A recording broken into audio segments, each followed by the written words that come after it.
teruggaan tot het jaar 2023. Het is niet uitgesloten dat er meerdere aanhoudingen zullen plaatsvinden. We hadden ook het geval van diefstal van het bronzen borstbeeld van de ex-waarnemend president van Suriname, meester Ramdat Misir. Dit borstbeeld was geplaatst voor het gerechtsgebouw aan de Grote Kombeeweg. Ook in deze zaak hebben we enkele verdachten aangehouden. Het beeld hebben we teruggevonden, helaas zwaar gehavend. We hadden in februari ook een beroving van een Chinese ondernemer. Dat was aan de Kronosstraat. In deze zaak hebben wij ook enkele verdachten aangehouden. En ook deze verdachten worden gelinkt met meerdere zware berovingen. We hebben een geval gehad van vernieling van staatseigendommen, namelijk een Safe City camera, of althans de glasvezelkabel daarvan, die was doorgesneden. Ook in deze zaak is er een aanhouding geweest.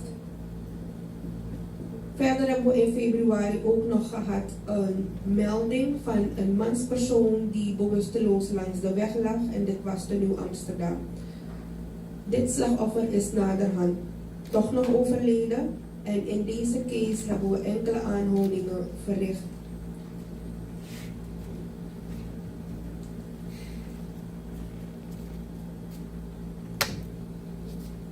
In april van dit jaar ging er een video viraal waarbij jongeren gekleed in uniform met elkaar op de vuist gingen.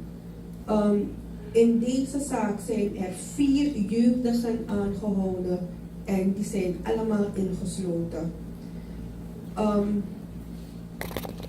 We hebben het afgelopen weekend, en dit moet zijn in regio Midden, een geval van vermissing gehad. Een moeder die deed aangifte van vermissing van haar minderjarige dochter. En na gedegen onderzoek door de politie kwamen wij te horen, of althans kregen wij informatie waar dit meisje zich mogelijk zou bevinden. En op die locatie, ik denk dat mijn collega van regio Midden daarop ingaat, zijn er 6 meisjes en 7 jonge mannen, allemaal in de leeftijd tussen 14 en 24 jaar aangetroffen. De politie van de afdeling jeugdzaken in samenwerking met de afdeling TIP heeft deze zaak in onderzoek. Er zijn nog andere zaken, maar ik wil eerst de gelegenheid geven aan mijn collega's van de regio's om daarop in te gaan. Dank u. Dank u wel, commissaris. Voordat we naar de regio gaan, moet ik even nog voorstellen. Aan het eind van deze tafel zit uw hoofdstafdiensten, commissaris Summerfield. Ik geef thans het woord aan regiocommandant de West.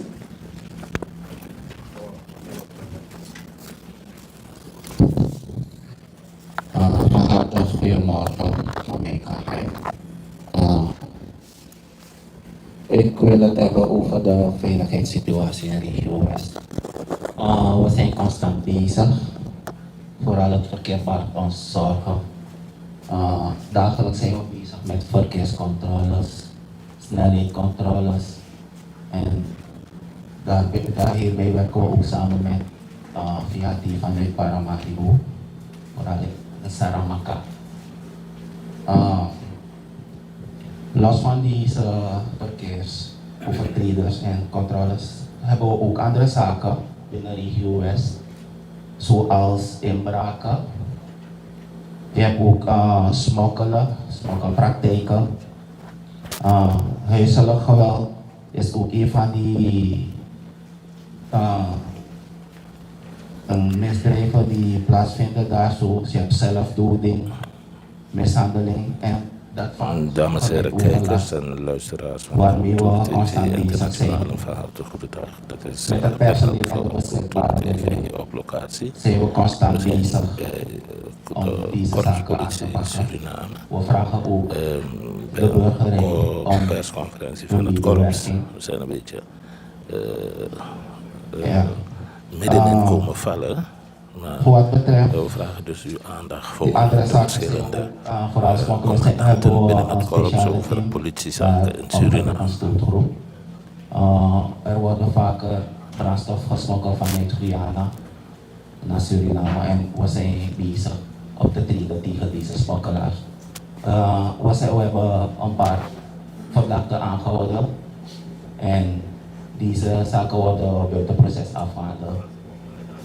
Die cijfers liggen daar. En wat we ook willen doen, we willen ook via de BM's en onze Facebook page willen we dichter bij de gemeenschap komen. Zodat zij meer vertrouwen hebben in de politie.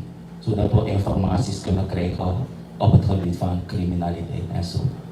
Zo, ik ga het hierbij laten en ik dank u voor uw aandacht. Dank u wel, regio-commandant West, commissaris van politie Jeffrey van Koten. Ik geef thans het woord aan de waarnemend regio-commandant Midden, hoofdinspecteur van politie Koelvat. Dames en heren, goedemorgen. Ik zal kort aangeven waarmee Regio Midden thans bezig is. Behoudens Regio Midden bestaat door ons uit de districten Wanica, Para, Brokoponde en een groot deel van Sipaliwini. En behoudens de dagelijkse politiezorg die we bieden, hebben we thans 2 operaties gaande in de districten Wanica en Brokoponde. En die operaties hebben tot doel om de algehele veiligheid, rust en rechtsorde in de districten te versterken door middel van verhoogde en gecoördineerde politieaanwezigheid. De nadruk ligt op preventie, controle op opsporing, waarbij de politie zichtbaar is, bereikbaar en doeltreffend optreedt. De operaties zijn gericht op het terugdringen van berovingen, geweldsdelicten, verkeerscriminaliteit en andere vormen van illegale activiteiten. Tegelijkertijd wordt gestreefd naar het vergroten van het vertrouwen van de samenleving in de politie. En dat gebeurt door consequente aanwezigheid op de hoofdwegen, verbindingswegen en strategische locaties waar criminele activiteiten zich vaker voordoen. Als we kijken naar de cijfers de cijfers, althans de werkzaamheden die zijn verricht in Regio Midden, dan zien we dus dat wat zorgwekkend is binnen Regio Midden zijn de vermissingen. We hebben voor dit jaar al 56 vermissingen, meldingen van vermissingen, waarvan overgrotendeels is opgelost. Slechts 7 zijn nog niet terecht. Als we kijken naar de aantal verdachten die we hebben aangehouden tot nu toe, dat zijn 650 verdachten, waarvan 341 verdachten in verzekering zijn gesteld. Kijken we verder naar wat we doen eigenlijk aan verkeerscontrole en handhaving van de verkeerswetgeving, dan hebben we in totaal tot nu toe 834 roadblocks CQ verkeerscontroles gehouden. En in totaal zijn 2381 bestuurders geverbaliseerd. De geïnde geldboete die we alleen in Regio Midden tot zover hebben, dat is SRD 700.000 SRD. We hebben in de regio 2 spraakmakende zaken de afgelopen tijd. Eén is de vermissing van 2 jongens in het TBT-gebied. De melding is bij de politie binnengekomen op 22 april. En daarop reageren hebben wij vanuit Regio Midden gelijk een onderzoeksteam gestuurd om alvast het gebied te verkennen. En de volgende dag hebben we een onderzoeksteam gestuurd, bijgestaan door 2 kenners van het gebied, 2 jagers die mee zijn gereisd met de politie. En de politie en het onderzoeksteam bestond ook uit de drone unit van de politie. Door middel van de drone is steeds weer op een reikwijdte van 3 tot 5 en 6 kilometer het bos, het gebied gedetecteerd. Echter hebben we het gewenste resultaat niet bereikt. Na 5 dagen van zoeken langs de weg, langs de randen van het bos, hebben we op een gegeven moment de operatie moeten starten. Daaropvolgend is de familie van de vermiste, samen met het bedrijf dat daar werkzaam is in het gebied, met ondersteuning van het Nationaal Leger, zijn ze nog bezig in het gebied om te zoeken. Maar het is intussen wel al 2 weken dat de jongens vermist worden. Ik wil kort nog reageren met betrekking tot het geval dat zich heeft voorgedaan te Sijin in het concessiegebied van Sijin op 3 mei. Dat is afgelopen zondag. De samenleving dient te weten dus dat de staat Suriname een memorandum of understanding heeft getekend met toen het bedrijf Roosevelt Goldmines NV, nu thans Sijin. En uit dat overeenkomst is naar voren gekomen dus dat de staat Suriname de veiligheid garandeert door middel van het inzetten van een taskforce. En de taskforce bestaat uit 15 politiemannen en 15 militairen die dagelijks werkzaamheden verrichten in het concessiegebied van Sijin. Zij hebben tot taak om in elk geval de algehele veiligheid van personen en goederen te garanderen. Met betrekking tot het geval wil ik kort reflecteren. Per abuis is er in de berichtgeving van de politie aangegeven dat er obductie heeft plaatsgevonden.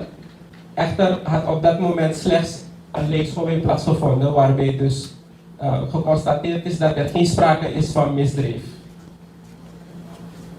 Terwijl wij bezig zijn hier met de persconferentie, denk ik dus dat de obductie intussen zal hebben plaatsgevonden. En wij van de korps zullen later ook worden ingelicht over het onderzoeksresultaat van de obductie. Wat ik u wil aantonen is, we gaan een kort filmpje, middels een kort filmpje willen we u laten zien de gevaarlijke situatie die zich daar voordoet wanneer illegale goudzoekers het mijngebied betreden zonder de veiligheidsvoorschriften in acht te nemen.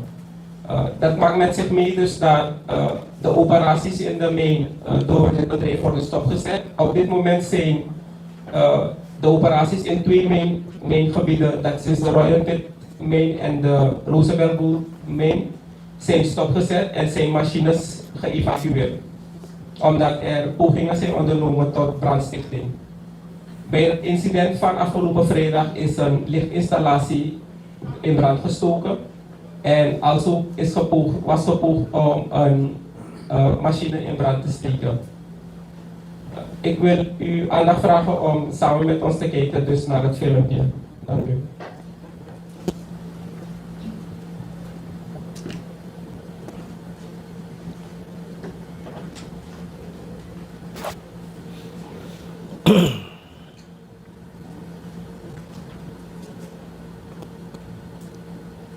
Is er geen geluid bij? Heer, is er geen geluid bij het filmpje?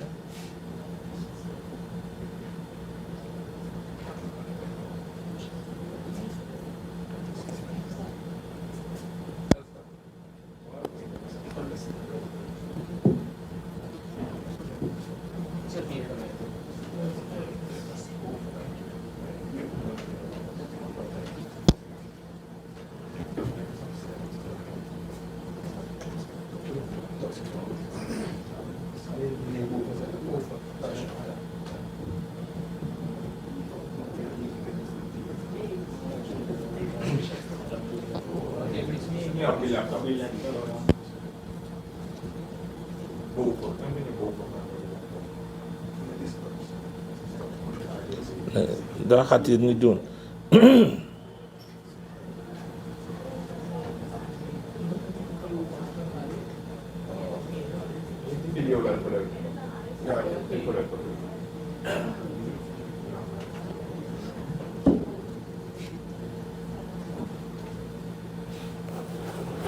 U merkt het, kijkers, we hebben te maken met een stomme film. Geen geluid, maar wel beeld.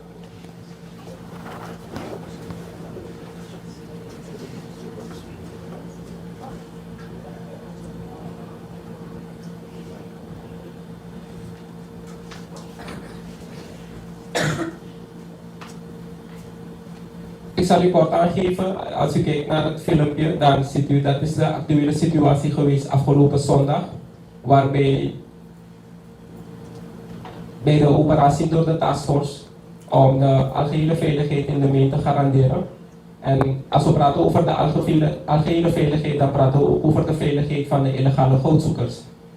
Het is namelijk zo dus dat wanneer de illegale goudzoekers de taskforce ziet aankomen, dat zij dan op een gegeven moment dan op de vlucht gaan. Niet rekening houdende met het beklimmen van de benches van de mijn. Dan praten we over een aantal meters hoog. En bij het beklimmen van de benches komt het voor dus dat personen kunnen glijden en dan kunnen ze daardoor dus letsels oplopen. Voor dit jaar hebben we al 4 illegale goudzoekers die zijn opgekomen in de Royal Pit Mine. En wat ik verder kan zeggen is dat in ieder geval als u kijkt naar het filmpje, dan gaat u zelf zien dat hoe gevaarlijk de situatie is. En dat we praten over hoogtes die gaan boven de 16 en die menen zelf meer dan 100 meter diep. Dus begrijpt u zelf dat het betreden van zo'n mijn betekent dus dat dat het een zelfuitnodiging is dat u letsels kunt oplopen.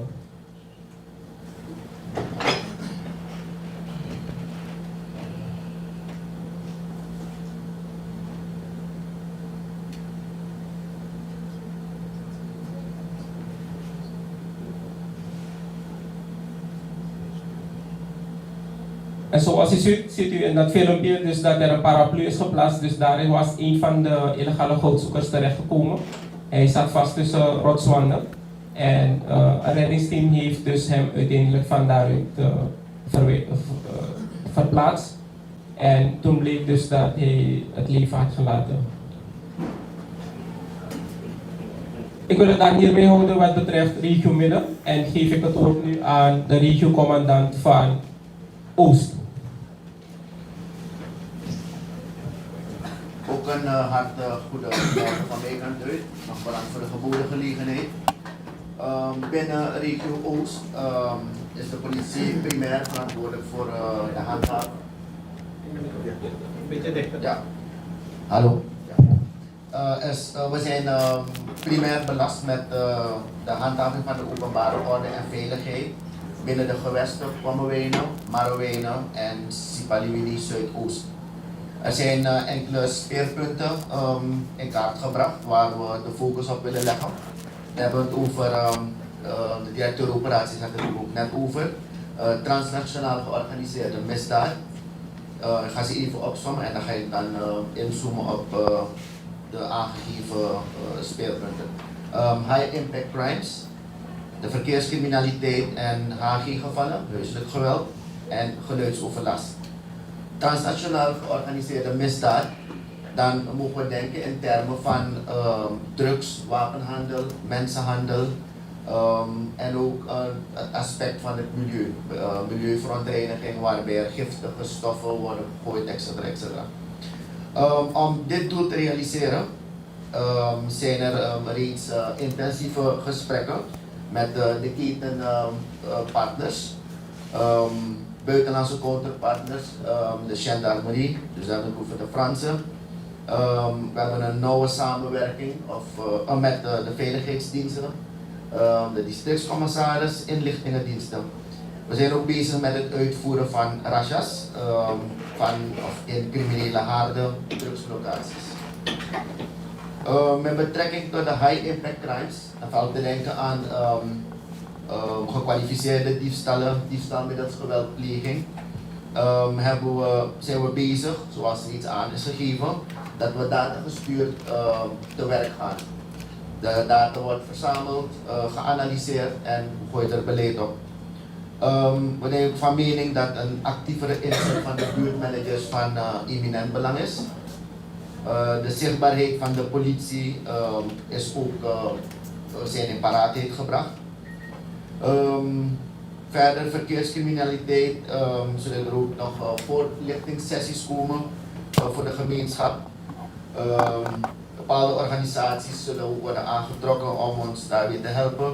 Jeugdzaken, vrouwenorganisaties. Met betrekking tot achterland zijn er ook gesprekken gaande waarbij het opvoeren van rivier- en voetpatrouille de essentie zal zijn. Natuurlijk, met betrekking tot de verkeerscriminaliteit, zullen we dat van de roadblocks opvoeren, opvallende en onopvallende surveillance zal ook worden opgevoerd. Ik dank u. Dank u wel.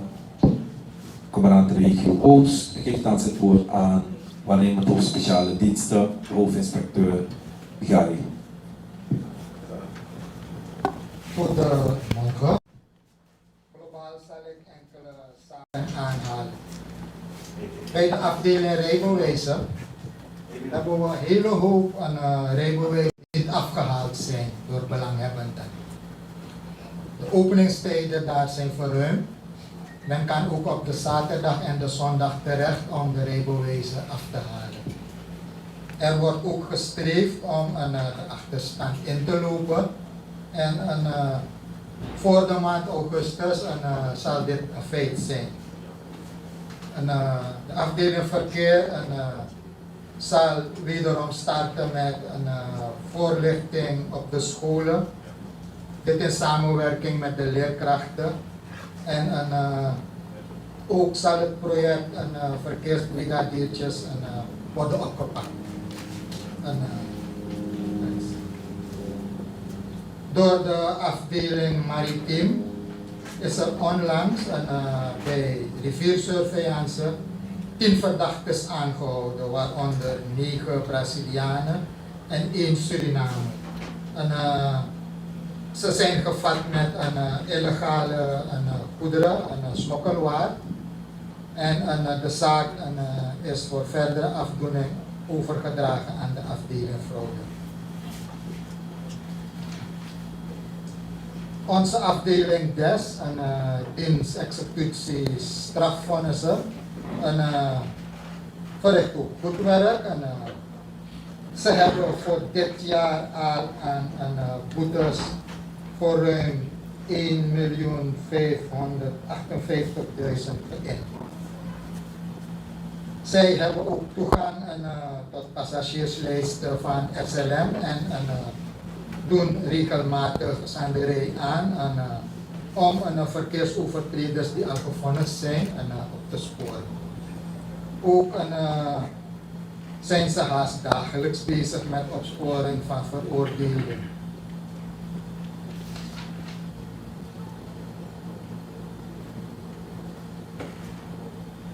Meer heb ik niet, dank u. Dank u wel. Dan geef ik thans het woord aan de korpschef die het geheel zal afsluiten. Gaat heen.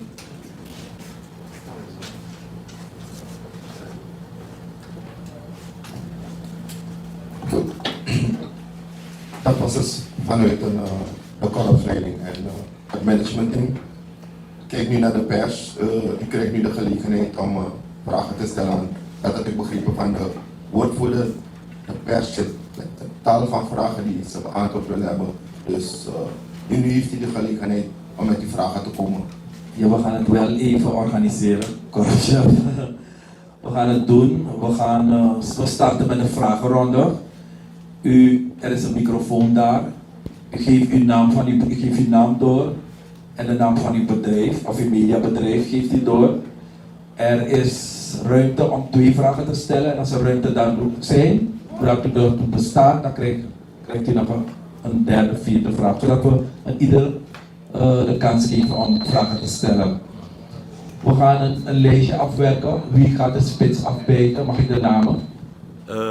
In ieder geval Pengel, Pengel. Cultuur TV. Er is een microfoon daar. Waar is die microfoon? Ja. Ik ben zo groot dat ik hem... Even. Pengel, u bent van? Cultuur TV Internationaal, meneer Elsa. Wie is naar Pengel? Ik. DTV. Uw naam? Dan hebben we ABC. Lankendal. En dan hebben we Crucial. TPN. Ganesh. En dan hebben we Star News. De Ware Tijd. Wie nog meer? Is dat alles? Ja. Oké. Dan kunnen we starten met meneer Pengel van Cultuur TV. We hebben hier een overleg het omgegooid. Gerald gaat voor mij en dan kom ik naar hem. Oké. We gaan naar die TV. Goedemorgen. Gerald Harderwijk, DTV en Suriname Herald. Staan we toe om de 2 vragen die ik mag stellen te doen in het Suriname. Want het gaat om de mensen die echt willen weten wat er allemaal is gebeurd te Royal Hill in die pit. Ik heb geluisterd naar de inspecteur en Amantaki. A pit gevaarlijk. De figuur in a pit. A kan taki je grad vadong. Want dat gevaarlijk. Woorden van gelijke strekking. Bij de incidenten die wij tot nu toe hebben gehad, de informatie die wij hebben gekregen van de jongens in de pit, is het zo dat alle de lezers was maar dit dan weer naar de school toe bij de bakading. Voor verwijdering uit het gebied. Ze zijn zo goed in wat ze daar doen, zeggen ze, dat de lokale valo gewoon, de masaba. Wat gebeurt is dat wanneer de politie de school doet, de bakading boy, de ma is fadom en de ma is dede. We hebben al 4, 5, vorig jaar was er eentje, 4 dit jaar. Wij willen weten, u zegt ook van de mij doet de mij verwijderen die boy uit dat gebied, want ze mogen niet daar zijn. Maar hoe gebeurt dat? Dat is dat ding. Hoe verwijderen jullie die jongens in het gebied zodanig dat de man in loon dat de mij dit. Met andere woorden, of de vadom of weer een ding, dat weet ik niet. Of de man vadom. Wat gebeurt bij die operatie? Dat is 1. 2. Er wordt gesproken over één bepaalde groep of een team. Een taakforce. Er zijn, je zegt 15 mensen, maar ze verwijzen naar één bepaalde groep. Dat alle lezen dat de man dat hij in de operatie was maar edit. En ik kan de man sklijs nog of ik kan de man. Alle lezen dat de man dat in de operatie was maar edit. De vraag is, waarom gebeurt, als het zo is hoor, waarom gebeurt het altijd bij die groep of dat team en niet bij die anderen? Want wat wij horen is dat de man die is de materiaal voor de boy, de man take ding. We willen ook weten wat ze ermee doen, want ik weet ik stof voor de boy, je tjari ook je of ik weet niet, hun telefoon, hun alles, wat gebeurt met al die dingen? Dat zijn de 2 vragen voor nu. Dank u. Gaat u meteen erop in? Oké. Ja, Ja, dankjewel Gerald Harderwijk voor die vragen. Ik zal daarop reageren. Kijk, de situatie is eigenlijk dus dat Sijin daar werkt met zwaar materieel. En alle veiligheidsvoorschriften op basis van internationale normen worden in acht genomen.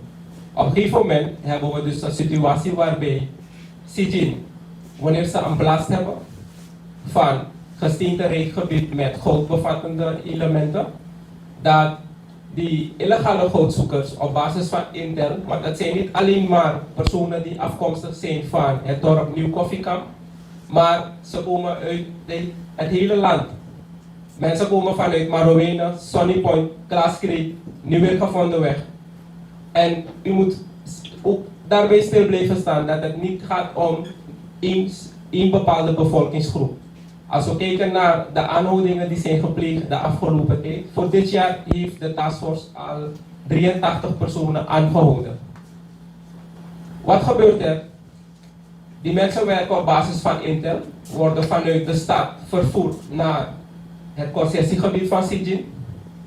Ze hebben daar in het bos, langs de randen van de mijnen, hebben ze kampen opgezet. Ze bivakeren daar.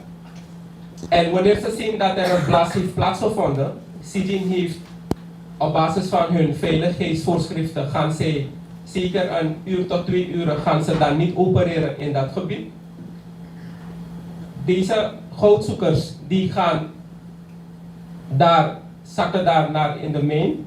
En wanneer CJ daar ook bezig is met operaties, komen ze heel dichtbij van de machines. En we praten over grote machines, waarbij de operator niet een zicht heeft op waar de goudzoekers zich allemaal bevinden. U moet zich voorstellen, als u aan de top van de main gaat staan, dat u de personen die daar beneden en de machines zijn, dat u ze heel klein gaat zien. Dat u vanuit de top van de main zelfs personen heel moeilijk beneden gaat kunnen zien, waarnemen. De goudzoekers, illegale goudzoekers, komen heel dichtbij van de machines en op basis van hun veiligheidsvoorschriften wordt de operatie stopgezet. De taskforce wordt door de security gealarmeerd. De taskforce komt tezamen met de security. En bij het zien van de politie is het zo dus dat die goudzoekers zelf de plaats verlaten. Nu hebben we politiemannen die misschien iets assertiever zijn om op die vraag van Gerald antwoord te geven. En die gaan dus dan, want we hebben ook situaties waarbij de goudzoekers de plaats niet wensen te verlaten. Dus ze worden aangemand, ze verlaten de plaats niet en op een gegeven moment heb je dus dat de politie gaat optreden. Want er is geen andere keuze, want anders kan de operatie van het bedrijf niet verder. Dus de politie gaat optreden om ze aan te houden. Maar u moet zich ook voorstellen, wij geven meestal cijfermatig door hoeveel aanhoudingen worden verricht. Of hoeveel mensen wanneer ze zwaar lichamelijk letsel hebben opgelopen. Maar ook politiemensen lopen letsels op. Het lopen in de main alleen is gevaarlijk. Als u naar dat filmpje heeft gekeken, ziet u die scherpe rotsen allemaal. Dus dan krijg je die situatie dus dat ze, degene die zijn aangemand om de plaats te verlaten, dat is op basis van het politiehandvest, worden personen verwijderd, om in elk geval voor hun eigen veiligheid ook. En als ze de plaats niet verlaten, dan zal die aanhouding plaatsvinden. En wanneer ze weten dat ze aangehouden zullen worden, dan rennen ze weg en dan klimmen ze over de benches heen. En bij het beklimmen kan het gebeuren dus dat het noodlottig kan aflopen voor één of meer goudzoekers. Ook voor de politieambtenaren, maar de politieambtenaren hebben niet de instructie om achter de jongens over de benches te gaan. En als u heeft gekeken naar het filmpje waarbij een goudzoeker op een van de benches is terechtgekomen, dat hij daar is gevallen en dat het noodlottig is geweest voor hem, dan moet u zich voorstellen, er was geen enkel politieman achter hem daar op die bench. Want wij hebben ze geen instructies gegeven dat ze op de benches moeten gaan klimmen om de mensen aan te houden. Het is zeg op het plat gedeelte van de main. Dus dat is de situatie en er wordt vaker in de media gezegd door enkele personen dat wanneer de politie de goudzoekers heeft aangehouden, dat het materiaal, dus de gesteenten die zich bij zich hebben, die goud bevatten, dat door die politiemensen worden afgepakt en dat vervolgens in de stad ergens moet worden gecroshed. Dat is helemaal niet waar. De gesteenten die ter plaatse bij de goudzoekers worden aangetroffen, die worden ter plaatse gewoon in de main ook achtergelaten. Die gaat niet eens naar het politiestation van Bronsweg. De goederen die de goudzoekers bij zich hebben, dat zijn hun persoonlijke goederen, eigendommen, zoals hun telefoontoestellen, etc. Die worden dan tezamen met de verdachte personen, die worden dan overgedragen door de taskforce aan het politiestation Bronsweg. En nadat de hulpofficier de voorgeleiding heeft gedaan en dit valt onder een economisch delict waarbij de verdachten de mogelijkheid hebben om te vragen om om de zaak buiten proces af te doen, dan zijn ze daartoe in de gelegenheid. Ik mag u gelijk informeren dat het beleid van het Openbaar Ministerie is dat bij de eerste overtreding de goudzoeker een bedrag van SRD 5000 betaalt.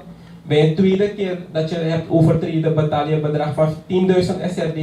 En bij een derde overtreding dan word je gedagvaard om voor de kantonrechter te verschijnen. Moet ik het goed begrijpen? U zei Het is een tek aan materiaal voor de boy. De man in Libië in Apit, ze nemen het niet mee, zegt u. We praten over gesteenten Ja. die zeer waarschijnlijk dan goud bevatten. Soms is het dat je dat zichtbaar kan zien, dat goudkleur.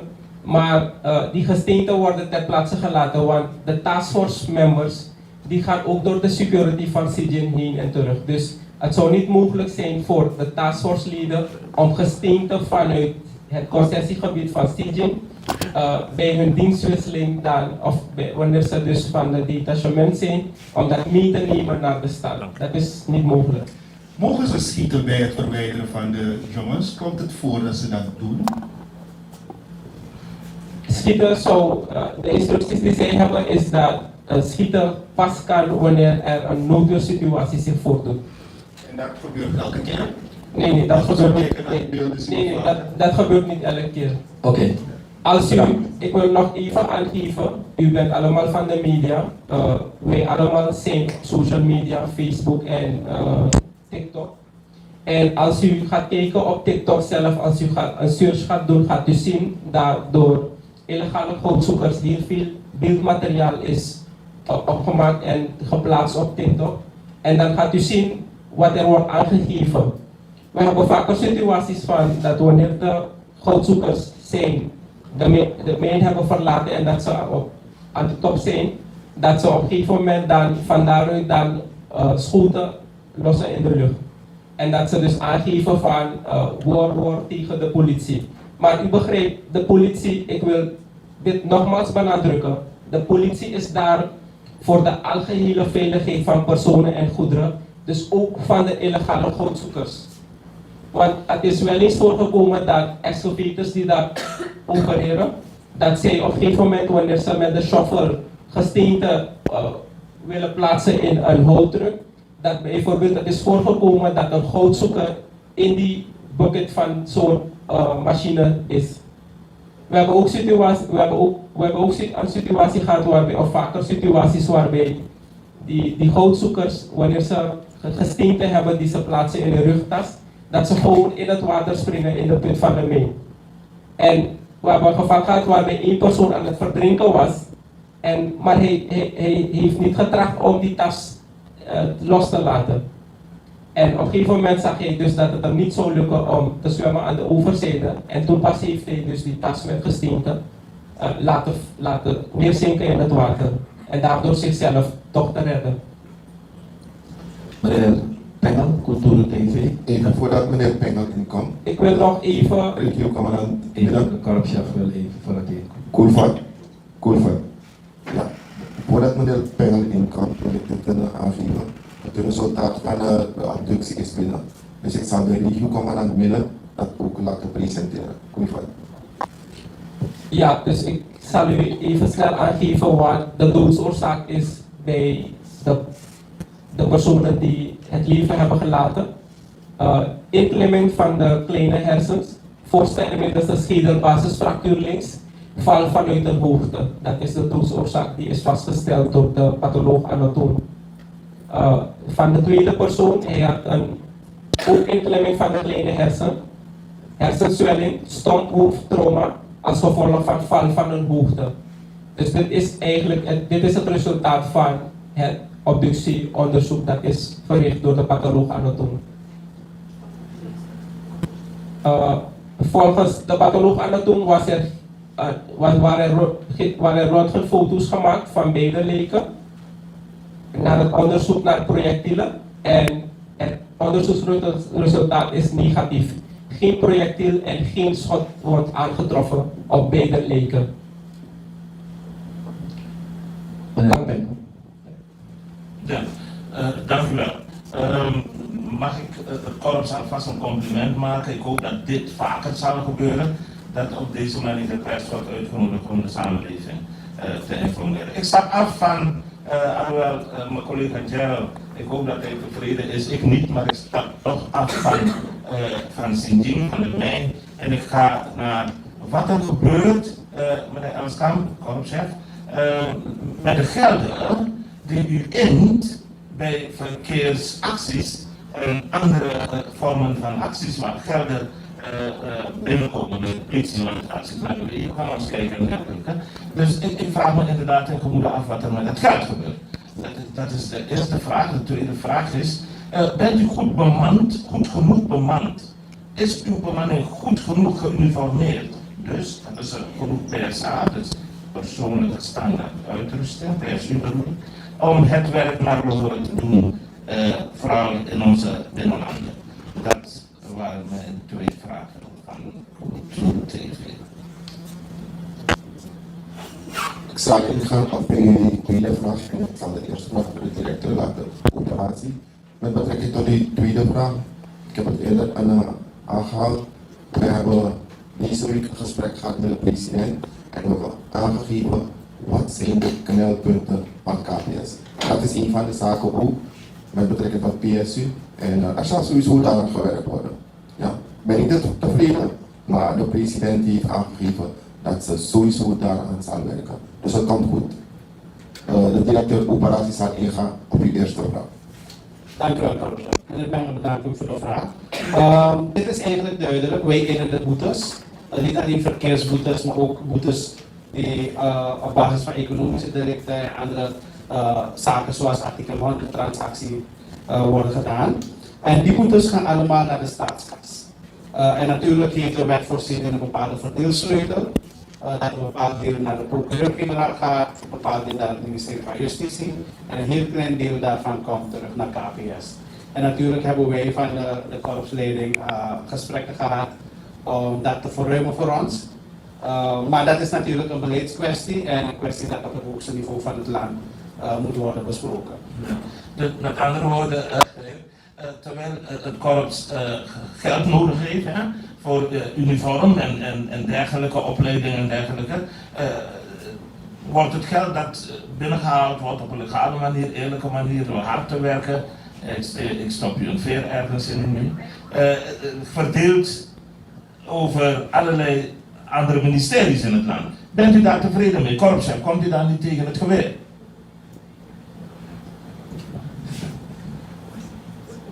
Als ik in geweer kom, daartegen, deze zaken zijn besproken. We hebben het besproken met de president, ik herhaal het weer. We hebben ons beleid gepresenteerd en we hebben aangegeven wat zijn de knelpunten. En meneer Pengel. U eigen niet vergeet u zijn naam. Nee, dit is ook meegenomen. Dit is ook meegenomen, dus alles is besproken. Dank u wel. We gaan naar ABC. Goedemorgen, Sam Blankendaal. Heer Korpschef, wat is het beleid als het gaat om de preventie richting de samenleving? Want ik dacht, u was nog geen korpschef, maar dan heeft u rond december een persconferentie belegd en vaak genoeg komen we hier, maar we zien dat de cijfers fluctueren, ik zal niet zeggen dalen of omhoog gaan, maar de samenleving heeft toch tot nu toe het gevoel alsof ze niet veilig zijn. Wat wordt er precies gedaan om het veiligheidsgevoel terug te brengen richting de samenleving? En ik wil even teruggaan naar de heer Koelvat. U gaf aan, regio Midden, zijn er iets van 46 vermissingen geweest of zo? 56. In welke aard van vermissingen, om welke aard gaat het? Zijn het bijvoorbeeld jagers alleen, zijn het misschien vissers, of is het georganiseerde misdaad waarbij mensen worden ontvoerd? Zou je daarop misschien een heldere toelichting kunnen geven? Ja, de meeste vermissingen in regio Midden hebben te maken met minderjarigen die vanuit school of vanuit huis weglopen. En dat ouders en verzorgers op een gegeven moment dus dan aangifte doen bij de politie. En dat wij dan gelijk dus dan een onderzoeksteam instellen. Door middel van een buurtonderzoek en andere onderzoekingen proberen we dus de minderjarigen te achterhalen. Dus dat zijn de meeste vermissingen. En we hebben een aantal keren vermissingen van jagers die verdwaald raken. Maar overigens hebben we geen vermissingen in de zin van ontvoeringen, etc. Nee. Maar dat van die minderjarigen, het is natuurlijk zorgwekkend. Geven ze aan wat er gebeurt? Gaan ze misschien met vrienden weg? Of hebben ze gewoon afspraken en melden niet van oké, pa, ik kom waarschijnlijk overmorgen thuis. Wat geven ze allemaal aan? Dus ik denk dat breed ligt, sociaal-maatschappelijke problemen spelen daarbij een rol. Maar ik denk dus dat in deze belangrijk is de verantwoordelijkheid van ouders en verzorgers om te letten op minderjarige kinderen die onder hun hoede vallen. En gaat de politie bijvoorbeeld naar scholen om te praten of met, met de maatschappelijke werksters? Want ja, dit maakt me toch wel ongerust om het zo te horen. Ja, we zijn bezig nu meer voorlichting op te zetten, waarbij we de samenleving dus dan via de Facebookpagina van Regio Midden en Public Relations willen informeren, zodat er awareness kan worden gecreëerd in die samenleving om meer toezicht en controle te houden op minderjarigen. En de leeftijdsgroep? De leeftijdsgroep varieert meestal tussen de 12 jaar tot nog net geen 18 jaar. Dus, ja. Dank u wel. Met betrekking. Meneer, Ik heb nog geen antwoord gekregen op zijn vraag. Hè? Ja. Met betrekking tot de preventie moet ik aangeven, de directeur operaties is ingekomen. Wat we doen, we hadden onze traditionele manier van surveilleren. We hebben geïnvesteerd, we gaan mee met de ontwikkeling, innovaties. We hebben nu de drone. Zo willen we de samenleving tegemoet komen met betrekking tot preventie. De directeur heeft ook aangegeven, wat is de nieuwe ontwikkeling binnen KVS. We willen niet meer werken incident. Wanneer er een incident is gebeurd, dan zul je de politie zien. Nee, wat doen we? We gaan data gestuurd werken, informatie gestuurde politie. Dus we gaan trends volgen binnen een regio, bijvoorbeeld wat zijn de ontwikkelingen van criminaliteit binnen zo'n regio. En dan gaan we gericht onze troepen sturen. We zien er een toename van inbraak ergens in een bepaalde buurt en dan wordt er gericht preventieve zorg aangeboden. Dus dat is de strategie die we uiteen hebben gezet. Dank u wel. Meneer Kanish. Ja, goedemorgen, heer Kortchef. Hoe staat het met surveillances in buurten? Want dat hebben we in het verleden wel gekend, dat er vaker gesurveilleerd werd, want er is op de persconferentie aangehaald dat er een piek is wat inbraken en diefstallen aangaat. Dus hoe staat het met de surveillances en ook surveillances richting scholen? En voor wat de op handen zijde conferentie aangaat, wat ik gemist heb, het grotere doel en het budget. Dank u. Meneer Kanish, helaas moet ik het weer herhalen, met betrekking tot surveillance. Als we hebben geconstateerd dat er een piek is, kun je welke buurt, Wanikana, Paramaribo, wordt er gericht gestuurd en we maken ook gebruik van de technologie. We doen het niet alleen op de traditionele manier, maar we doen het ook met onze drones om te kijken wat zich afspeelt. Dank u wel, Karel-chef. Een kleine aanvulling. U moet het zo zien dat de traditionele manier van surveilleren is in een auto of op een motorfiets of op een fiets. En dat ziet u me in de buurt. Dus we hebben een combinatie gemaakt van de traditionele manier, maar ook met de manier van de technologie. Dus soms ziet u ons niet, maar we zijn toch in de buurt. Flankeren praten we dus ook met de buurtmanagers, die praten ook met counterparts, etc. Dus ik wil maar één voorbeeld geven. Ik heb komende week een gesprek met schrootopkopers. Waarom dat? Waarom zou de politie een gesprek met schrootopkopers moeten hebben? Omdat we hebben gezien van er worden veel gasbommen, veel koperdiefstallen, Telesier had last, EBS had last. Dus wij gaan kijken van er is een keten en mogelijk gaan we even al die andere ketenpartners benaderen om te gaan kijken van welke rol heeft u te vervullen daarin. En dat is dus ook, om ook terug te gaan naar ABC, vorm van preventie, ketenbenadering. Niet alles kan de politie alleen oplossen. Soms moeten we ook met die innovatie, maar ook met contact en de strategie bespreken. Dus dat wilde ik aanvullen. Dank u wel. We gaan naar Starnieuws. Bent u klaar met de Kanish? Oh, ja, van ACC. De vraag voor wat betreft het kostenplaatje en het grote doel van de conferentie. Mag ik u aangeven wat betreft het financiële uitgedrukt in US dollars zitten we op 79.658,41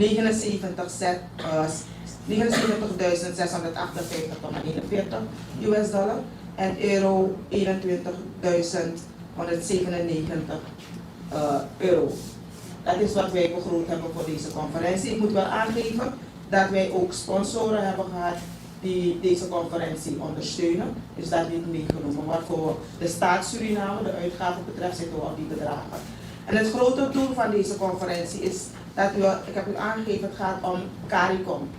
Alle korpschefs binnen CARICOM komen jaarlijks bij elkaar voor zo'n grote meeting. En in deze gaan we dus nu kijken naar de ontwikkeling voor wat betreft de criminaliteit in de regio. En ook nog voor ons zeker, waar wij eigenlijk ook op pointen aan Suriname, is de ontwikkeling van oil en gas.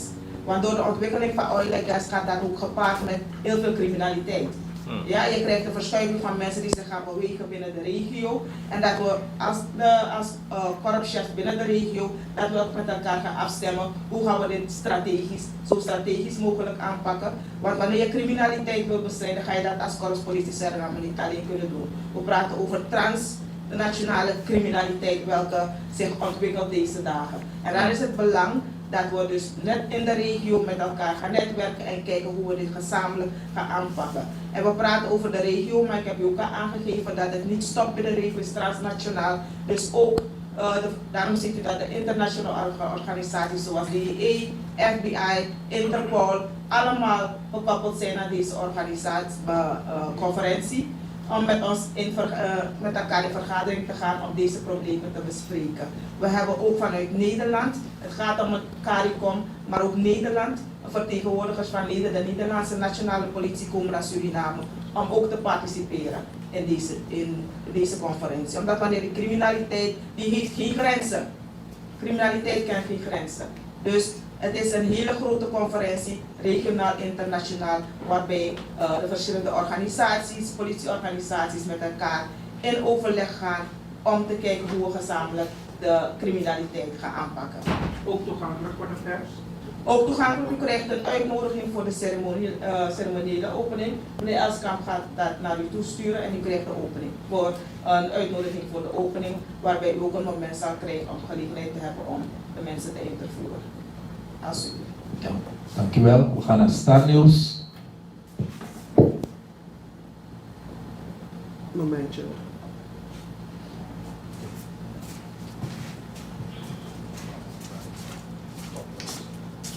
René van Star News. Een paar van die vragen zijn al beantwoord, maar ik heb nog een heleboel. Over die 13 kinderen die ergens gevonden waren. Dit is al de tweede keer dat ze ter sprake komen, de minister had het ook erover. Maar wat er dan in is wat achtergrondinformatie, ik dacht dat dat ook zou komen. Ja, ik dacht dat dat ook zou komen. Kunt u ons meer achtergrond geven over die 6 jongens, 7 meisjes? Wat deden ze daar? Waren ze aan het feesten? Was er drugsinval? Wat was er precies gaande daar? Over bodycams, er wordt al volgens mij 2 of 3 jaar gesproken over bodycams. Kunt u ons wat daarover vertellen? Ik heb van de minister begrepen dat er 50 gevonden zijn ergens en dat er nu totaal 200 zijn. Wat is het precies? En oh ja, hoeveel mensen verwacht u op de ACCT? Zijn het 1000 of honderden?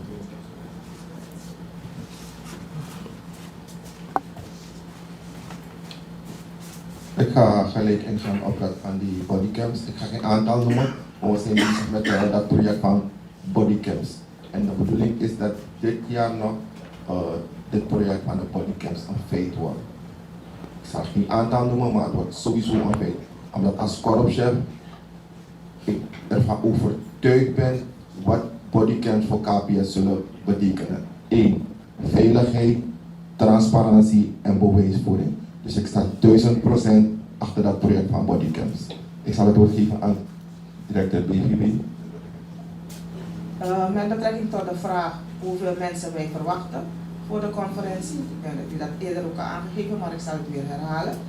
Het aangegeven dat we ongeveer 120, wereldwijd 120 mensen verwachten die zullen participeren bij deze conferentie. En bestaande uit de mensen die van de beurs, de bedrijven, de korpschefs en de internationale organisaties, zoals ik eerder heb aangegeven.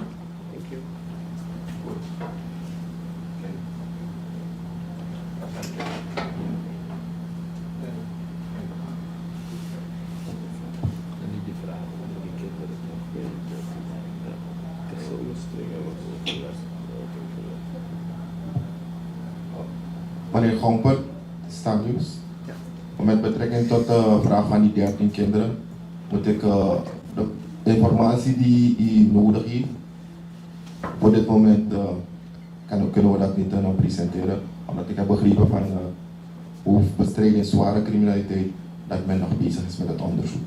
Dus zo kunnen we geen antwoord geven. U bent tenminste eerlijk. Is het zo zwaar weer? Ja, Eva. Ja, waarmee we rekening mee moeten houden, is dat het voornamelijk om jeugdigen gaat. En daarbij zijn er een aantal, helpt u mee, protocollen die Suriname internationaal heeft getekend, waarmee wij rekening moeten houden, zeker wanneer het gaat om jeugdigen. Het feit alleen dat 11 jeugdigen zijn aangetroffen, is al erg genoeg, laten wij dat zo stellen. En vandaar dat wij dus op de afdelingen, zowel TIP als jeugdzaken, belast zijn met het onderzoek. Ik wil even weer teruggaan naar de vraag van meneer Blankendaal over preventie en voorlichting. Ik mag u zeggen dat de afdeling voorlichting van jeugdzaken haast elke week op een school of op scholen is. Dus vanuit de politie zorgen wij wel ervoor. Uw geluid is weg. Neemt u deze. Commissaris. Ja, dus vanuit de politie en zeker vanuit jeugdzaken wordt die voorlichting gegeven, al dan niet in samenwerking met andere instanties. Maar ook vanuit andere instanties, soms NGO's, soms de overheid, komt de hulpvraag om samen die preventie te doen. Wij staan ook op beurzen, dank u wel. Wij hebben in de maand maart een aantal sessies gehad met de afdeling voorlichting van het PCS. En het ging er voornamelijk om dat drugsgebruik onder VWO, HAVO-leerlingen toenam.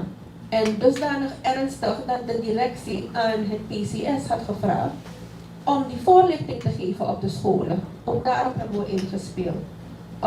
Maar als u het mij vraagt, is er hier sprake van een maatschappelijke verantwoording vanuit verschillende hoeken. Je kan het niet alleen benaderen vanuit de politie. Vanuit die samenleving, diverse maatschappelijke organisaties, moeten wij eigenlijk bundelen om dit allemaal aan te pakken.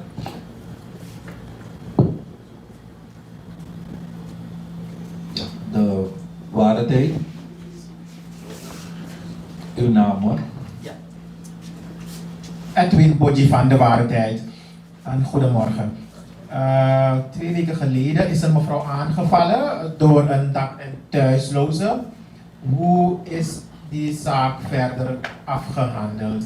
En hoe gaat het trouwens met de aanpak van dak- en thuislozen in de stad?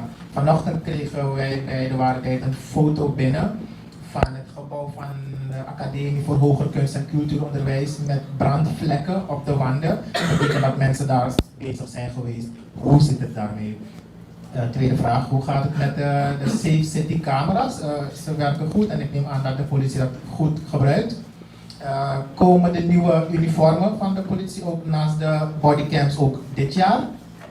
En ik wil ook vragen hoe het gaat in het binnenland met de veiligheid van boten in het stuwmeer en op de rivieren met zwemvesten en dat soort van veiligheidsdingen. Dat waren mijn vragen voor nu. Als er nog tijd is, wil ik later nog wat vragen stellen.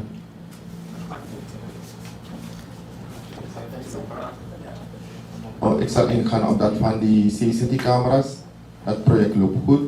Je moet die CCTV-camera's zien als een politieman met 3 ogen. Een politieman staat daar, maar heeft 3 ogen. Hij kijkt overal. Dus dat project is heel goed.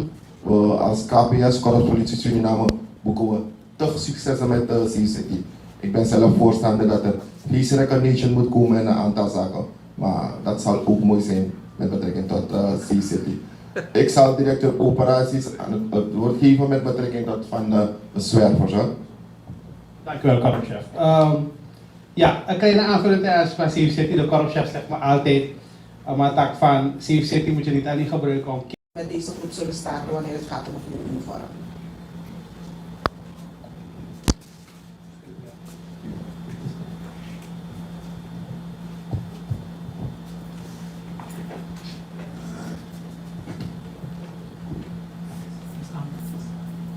ten aanzien van de veiligheid van boten op het stuwmeer kan ik u aangeven dus dat als we praten over het stuwmeer, dan praten we ook over uitgestrekt gebied.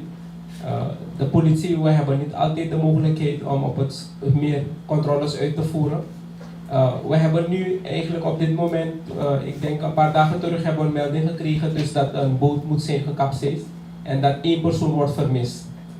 Officiële informatie hebben we niet. De GPC van Broekponde is thans bezig met een team om een zoekactie te gaan voortzetten op het stuwmeer. Om te kijken als er daadwerkelijk sprake is van een vermiste persoon die niet terecht is.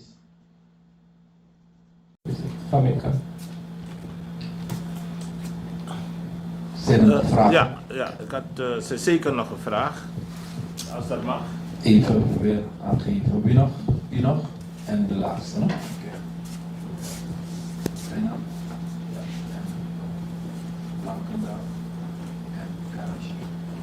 Gaat niet van. Is een vraag voor de inspecteur of hoofdinspecteur of commissaris. Oh, commissaris, sorry. Nou, hoofdcommissaris, zeg maar. De commissaris naast de corruptie. Serieus. U heeft net aangegeven hoe mensen binnenkomen en dat allemaal wordt allemaal geadministreerd natuurlijk. Nu hebben we een probleem in Suriname met betrekking tot Mennonieten. En niemand weet hoeveel Mennonieten in Suriname er zijn. De minister, uw minister, minister Monorat, die kan daar ook geen antwoord op geven. En ook niet de minister van de RVV. U heeft net hier bij ons gezegd dat de politie best wel ziet, administreert wie binnenkomt op Zanderij en wie het land verlaat. Zou u ons kunnen vertellen hoeveel ongeveer Mennonieten er in Suriname zijn? Nou, ik denk dat het een misvatting is. Ach. Omdat er is gesproken over de afdeling DES, die dus ook lijsten krijgt van passagiers die vertrekken en die komen eventueel om vonnissen die openstaan te controleren. Maar die informatie is ons niet bekend. Ik denk dat dit iets is van buitenlandse zaken en natuurlijk ook de immigratiedienst die dus deze data kan hebben. Ik zou u deze informatie schuldig moeten blijven. Goed, dank u wel. Dat was mijn laatste vraag. Ja, meneer Blankendaal. Heer Korpschef, wat is de stand van zaken met betrekking tot het GVO Moiwana? En tegelijkertijd zijn er de afgelopen periode vanaf aantreden van deze regering heel wat aangiftes gedaan over misstanden op ministeries. Ik hoor minister Pokkie vaak aangeven van ze heeft een dossier ingediend, aangifte gedaan, maar ze hoort niets. Wat is de stand van zaken met betrekking tot de politieke dossiers die zijn ingediend voor onderzoek? En wie zijn er allemaal gehoord, heeft de informatie? En dan praat ik, als ik het heb over wie, welke van de ex-ministers zijn allemaal gehoord en is misschien de ex-leiding van het land allemaal gehoord in deze cases? Oké, met betrekking tot de zaak Moiwana GVO, het Openbaar Ministerie, het onderzoek is al naar, dus sowieso kan ik geen informatie geven daaromtrent. Met betrekking tot de andere onderzoeken zal ik het woord geven aan de directeur operatie, die meer zich geeft met betrekking tot de stand van zaken. Ja, over welke operatie had, welke vraag is de vraag weer? Dus die politiek. De ministers die zijn aangetreden hebben allemaal quickscans gedaan en sommigen hebben aangegeven, bijvoorbeeld minister Pokkie heeft aangifte gedaan over misstanden, onregelmatigheden en ze heeft verder niets gehoord van de politie. We hebben ook bijvoorbeeld de minister van GBB die aangifte heeft gedaan. We hebben de case van Sociale Zaken, de heer Brondo Somoharjo, zijn ministerie destijds, van Riyad Noor Mohammed. Wat is de stand van zaken? Nou, ik denk dat er een misvatting bestaat over informatievoorziening wanneer het gaat om zaken en in welk stadium de zaak verkeert. De politie is het voorportaal en die doet inderdaad het onderzoek onder leiding van het Openbaar Ministerie. En u weet, binnen de wet zijn er wat grenzen. En ik denk dus dat, ik ben ervan overtuigd dat deze informatie, het onderzoek gaande is, daar ben ik zeker van. Onder supervisie van BZC, er zijn speciale units, fraude, corruptieonderzoeksteam en andere units die dit onderzoek verrichten. Maar nadere details moet ik u helaas schuldig blijven, omdat dat onder leiding van het Openbaar Ministerie plaatsvindt. En zijn al deze bewindslieden gehoord? Zou u misschien daarop wel kunnen aangeven? Het onderzoek loopt en het is niet uitgesloten dat iedereen die iets te vertellen heeft over deze zaak, zij het belastend, zij het ontlastend, dat die personen zullen worden gehoord, als ze nog niet zijn gehoord. En ten aanzien van de conferentie, er komen toppers hier, gaf mevrouw Palm dat aan, FBI, DEA. Op welke manier heeft Suriname verdere ondersteuning nodig van deze grote organisaties bij het aanpakken vooral van de zware criminaliteit? Want in Suriname horen we vaak dat de kleine man wordt aangepakt, maar wanneer je hoort van het gaat om een grote naam, durft de politie niet op te treden of is de politie vaak genoeg niet equipped om op te treden? Dat u constateert dat de politie in staat is op te treden, dat zou ik niet zeggen.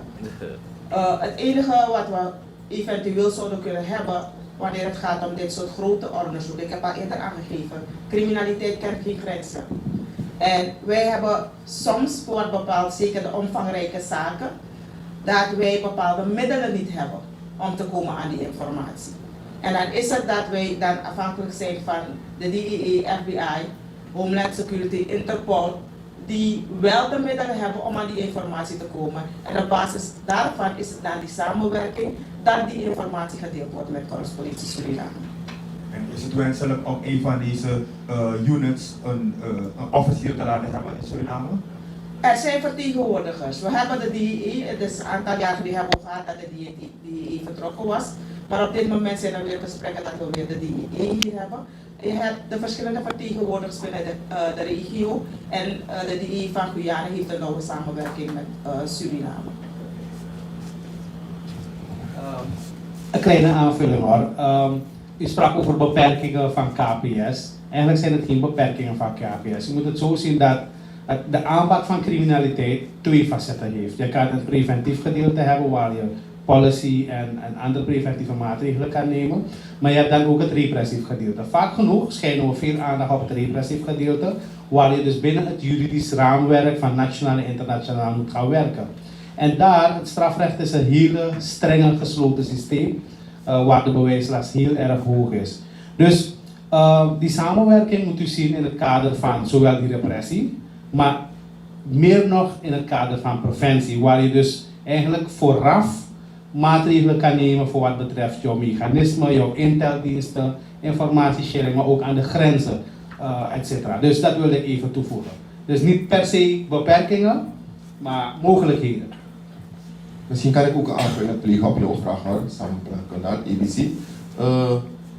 Dat van die internationale organisatie moet je niet onderschatten. We kijken niet alleen naar middelen, maar we kijken ook naar trainingen. Weet hoe vaak politiemannen naar het buitenland gaan of internationale partners komen in Suriname en trainingen verzorgen. Dus onderschat u dat niet. Hè?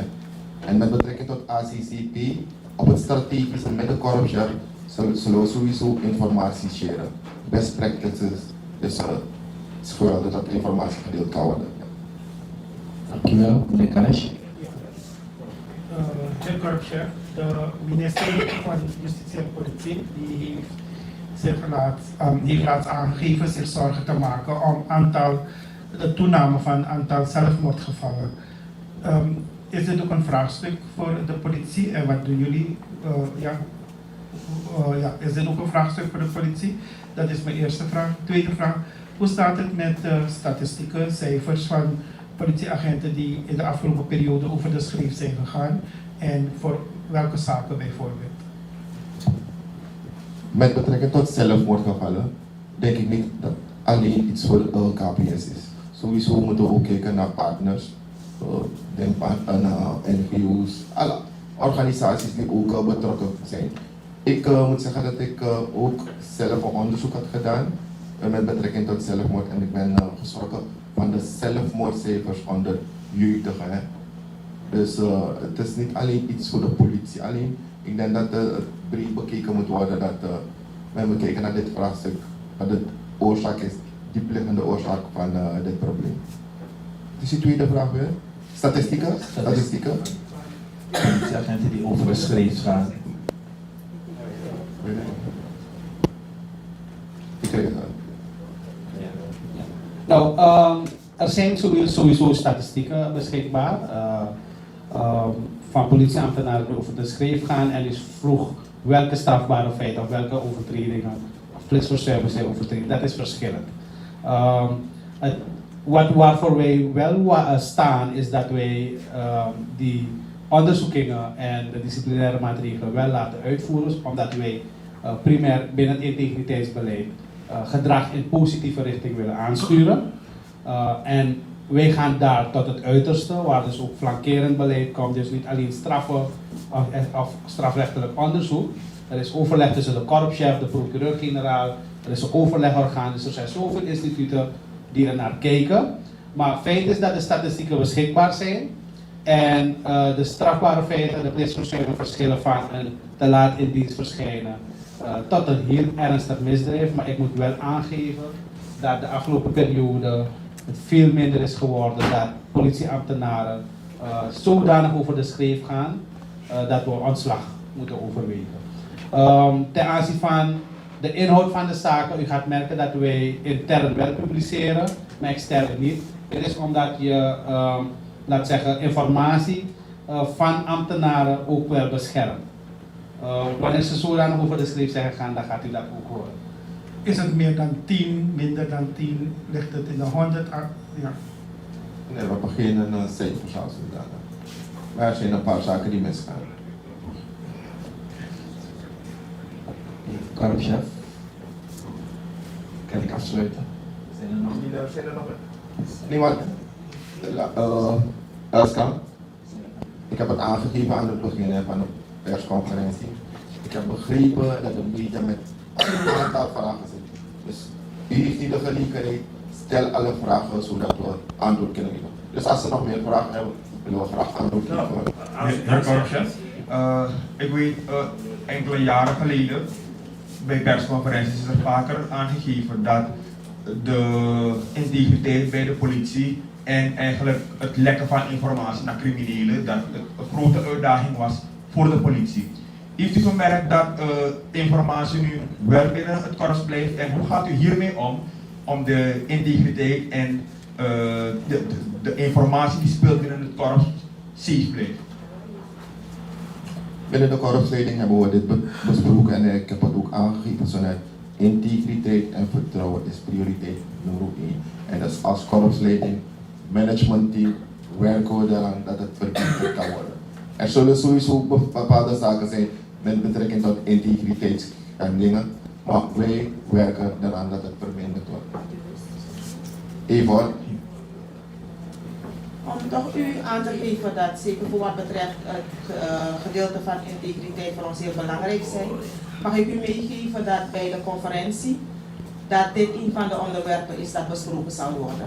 Dus er zal een presentatie zijn vanuit de organisatie waarbij we ook de statistieken zullen presenteren. Alleen is het dat het gaat om een conferentie van de korpschef en dat wanneer de conferentie zelf plaatsvindt dat het niet mogelijk is voor de pers om aanwezig te zijn. Maar op een later moment, korpschef, kunnen we via onze PR wel de gevraagde informatie ter beschikking stellen. En ook bijvoorbeeld bij de wapenkamer hadden we gezien dat wapens waren ontvreemd, gelden waren ontvreemd, drugs is ontvreemd, sieraden. Zijn er veiligheidskleppen geplaatst op deze bureaus, ook bij kapitale delicten, dat deze dingen niet meer kunnen gebeuren? Sowieso zijn we een lerende organisatie en als we deze zaken... Chef, hoe verloopt de samenwerking tussen het Openbaar Ministerie, de minister van Justitie en Politie? Is er geregeld overleg tussen deze drie autoriteiten? Met betrekking tot de samenwerking met het Openbaar Ministerie en de minister moet ik aangeven dat we frequent vergaderen. Ik zit ook erbij. Het is een driehoeksoverleg. De korpschef, de minister van Justitie en de procureur-generaal. Dus we zijn frequent bezig met elkaar. Zolang er issues zijn, komen we bij elkaar en de zaken worden snel besproken. Dus dat is een hele goede samenwerking. En krijgt u de gelegenheid om uw beleid uit te voeren? We weten, er zijn bijvoorbeeld de minister heeft adviseurs, de president heeft ook adviseurs. Krijgt u de gelegenheid om het beleid zelf als politieman uit te kunnen voeren? Tot nu toe heb ik geen obstakels. Ik zit met mijn korpsleiding hier, mijn managementteam en we kunnen ons beleid gewoon uitvoeren. Ik heb mevrouw Summerfield deze keer niet gehoord. Vorige persconferentie had ze heel wat goede informatie richting de samenleving. Mevrouw Summerfield, heeft u misschien iets te melden vanuit uw kant?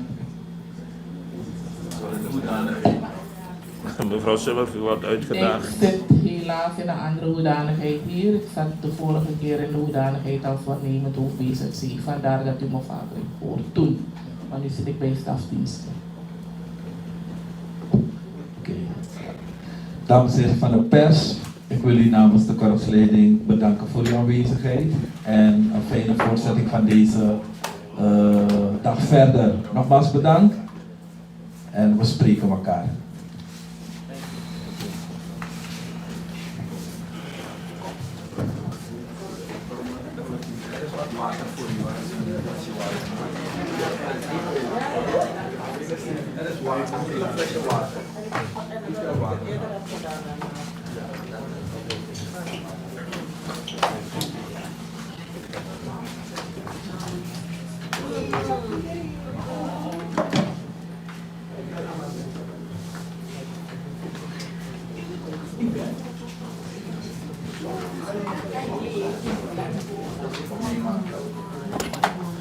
En kijk eens, dat was het weer voor deze keer. Dan zie ik, de collega's die komen dwars door mijn beeld heen. Dat was het weer voor deze keer. Tot de volgende keer dan maar weer.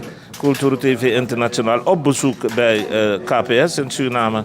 Een persconferentie. Goede ontwikkeling zou ik zeggen. Blijf afgestemd en till next time. Dat was dus Raapengel voor Cultuur TV op pad. Dank u wel en tot de volgende keer. Dag. Kleding moet niet mooi zijn op een hanger, maar goed voelen aan jou. Of je nu een pak zoekt voor je werk, iets casuals voor het weekend of een sportieve outfit voor elke dag. Bij het Broekenpaleis vind je meer dan broeken. Complete outfits in grote en lange maten. Met kwaliteit die gewoon lekker zit. Liever eerst rustig thuis kijken? In onze webshop vind je dezelfde keuze. Overzichtelijk, op maat en lengte. In de winkel helpen we je graag persoonlijk. Met eerlijk advies en zonder haast. Want niet jij moet de kleding passen. De kleding moet jou passen. Voel je welkom voor persoonlijk advies. De koffie staat klaar. Of shop op je gemak via hetbroekenpaleis.nl.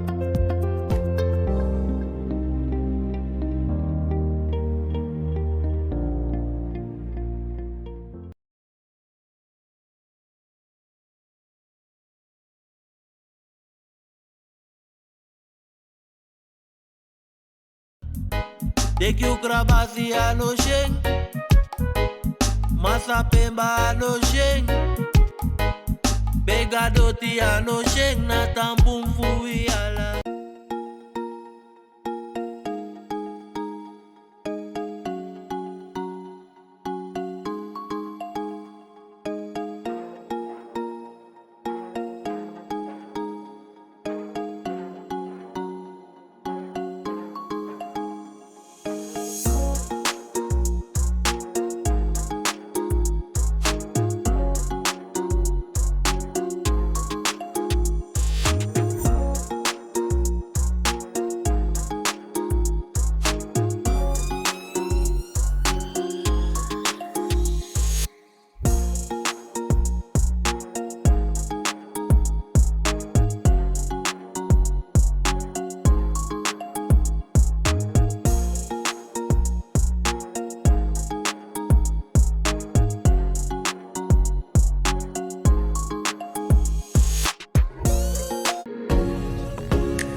Zylecare is natuurlijke selfcare, geïnspireerd op de rijke kruidenkennis uit onder andere Suriname. Voor vrouwen die willen herstellen, ontspannen en in balans komen in elke fase van het vrouw zijn. Of je nu net bent bevallen, je cyclus wilt ondersteunen of gewoon goed voor jezelf wilt zorgen. Zyla-Care is er voor jou. Onze pure kokosolie is perfect voor de tere babyhuid en de verzorging van moeders. Onze theesoorten en vaginale stoomkruiden brengen rust, reiniging en herstel. Gun het jezelf. Of geef het liefdevol cadeau aan iemand die het verdient. Zyla-Care. Pure aandacht met de kracht van de natuur. Bezoek onze website op www.zyla.care en volg ons op Instagram en Facebook.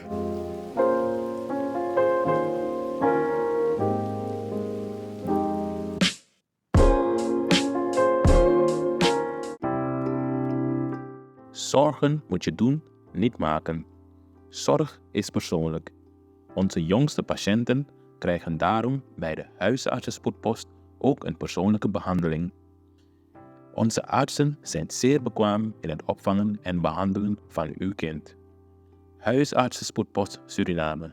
Uw zorg is onze zorg. www.kulturu.com voor de generation them.